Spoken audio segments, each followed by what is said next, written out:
on top of that, the whole of this Exodus business occurred, the whole of this plagues and storms and all the rest of it occurred because the island of Thera exploded in about 1620 BC. Mm-hmm. Now, here we have another, as it were, pyramid with fire on the top. Here we had a real volcano. Yeah. I don't know how big that volcano was, but they used to call the island Tiftu, didn't they? Which was the island with a pillar. That's what it meant, the island with a pillar. Yeah. And the pillar would have been, you know, the steady stream of smoke, obviously, that was billowing out of the top of this volcano. Well, that volcano erupted in about 1620 BC, and it covered the whole of the eastern Med with a huge great ash cloud. And we know that that ash fell in Egypt because they found the layer of ash in northern Egypt. So we know that the ash got as far as Egypt. And here again, of course, we bring back the links with the Old Testament, because Moses says exactly the same. And I'm just trying to find the exact wording that he used, because here it is.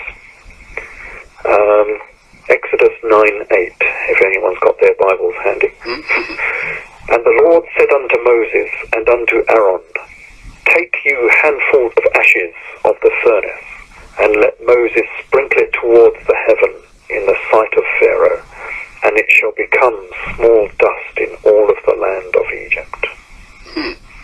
Now, what's that if that is not the ashfall coming out of Thera? Yeah. That is an absolute perfect description of the ashfall from Thera. And it is that event that caused the plagues, and it is that event that caused the Exodus.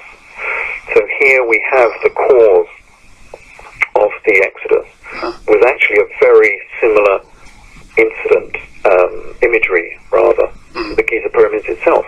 There must have been sailors out there who were near Santorini. In fact, we know there were sailors because if you read the Epic of Jason and the Argonauts, it is a perfect description of the eruption of Thera. And of course, Jason landed on the island next door to Thera. Yeah. So we know where he was. He was next door to Thera.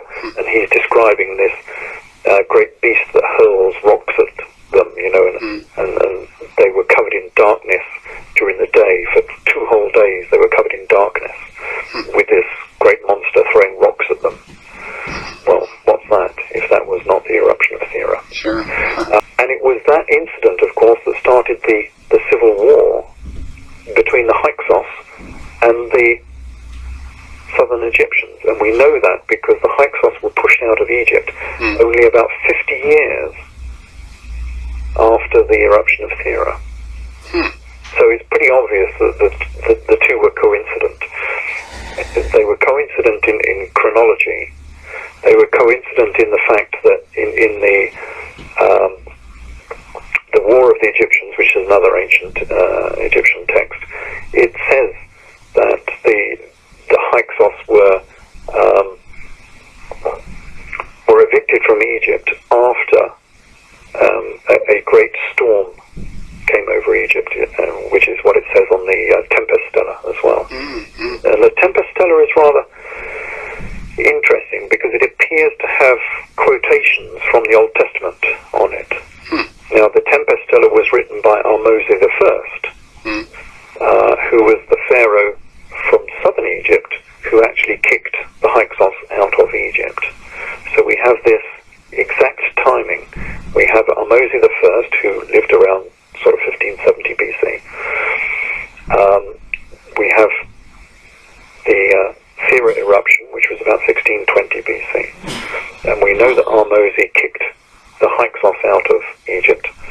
And we know that at the same time he commissioned a stela that said that there were storms, a very unusual storm that hit Egypt and covered it in darkness for 3 days. And that was, of course, the plagues incident, exactly the same as Moses was talking about.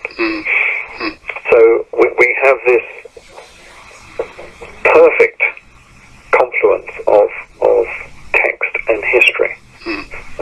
effectively, the whole of the Bible was only written, really, because of the Sira eruption. Because these people were driven out of Egypt, and they lost their homes. And so they wrote down a history of their people.